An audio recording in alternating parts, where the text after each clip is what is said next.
Everyone knows that these people who are little or older than us. Yep, siblings. They're great and fun and wait, my brother's not here, so I can talk the truth. They can be so annoying sometimes, walking around saying I want this or I want that or you're annoying me or it's my turn and everything. But the problem is, it's not our choice to have siblings or not. We can't go around and say, I want a little brother who's 5 years old, has blue eyes, black hair, and everything. Because that's not our choice. But there's another matchmaking system in our world. Marriage. And marriage is usually the happy little romantic hearts and red and flowers, and it's really cute. But sometimes, marriage doesn't go the way we want it to. This can lead to a divorce. Divorce mainly doesn't happen. Out of marriages, 25% only end in divorce, and that's pretty good. But for the people who have a divorce, and they also have children, the main question is, does divorce help or hurt the normal child? Today, I would like to take 3 examples, and where divorce does hurt the child, and then bring up situations how we can help this, so this won't be such a bad idea. First example of how divorce hurts a child is that they can become bullies. And bullying rate is pretty high due to cyberbullying, social bullying, and everything else that we're coming up today with technology. Bullying usually happens because a child feels insecure, and they want to make other people feel insecure, so their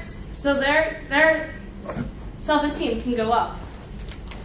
And when this happens, the child is usually 10% of bullies, their parents are divorced, says Times Magazine.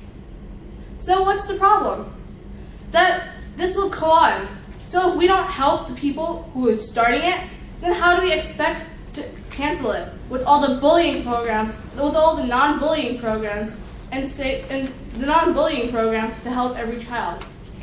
My second example, depression leading to suicide. Kids sometimes feel that they're the problem. That's because it's their fault, they made some silly mistake on some test, or something that they make up. That's why their parents split up. And when they think that, they fall into, their self-esteem again goes down. They also fall into depression. And when the parent doesn't realize this, or spends their whole time fighting with the other parent, or trying to do something new to make the kid like them, then the depression becomes worse, and worse, and worse, and worse, until it can sometimes even lead to extreme suicide. My final example is running away from home. Again, the parents start fighting with each other, over and over again, where they don't even listen to the child. The child asks one thing, on homework or anything, but the parents are like, go away for a second, I'm talking to your dad. And all you hear from your room, upstairs with the door locked, is yelling. Yelling, yelling, yelling. And to a 9-year-old, this scares them. Because they're still into the monsters and the monsters and parents coming to get them and all this stuff. But when the people who they live with start screaming and yelling at each other, think about it. If you were 9, wouldn't this scare you too? Solutions that I have for this problem are really easy. 1, don't make a surprise divorce. Or just say that mom went away for a long period of time. Tell it straight to their face. And explain to them that's not their fault. That they didn't do anything wrong, but it's something different. Because this can help the child when they realize it's not their fault, it's not anybody's fault. It's how it's supposed to be, and it can help.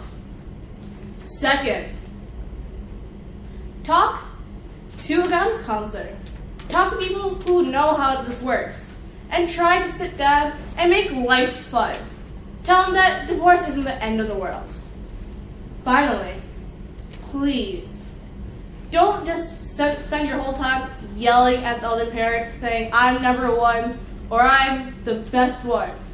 Because maybe sometimes if you say the other parent is good, the child realizes that there's no difference between both parents, because they're both equal and you both get the number one prize. So think about it. Divorce can help. Divorce can always bring 2 people who aren't made for each other, separate, and make life better.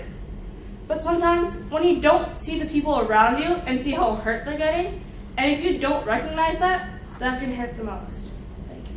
Thank you.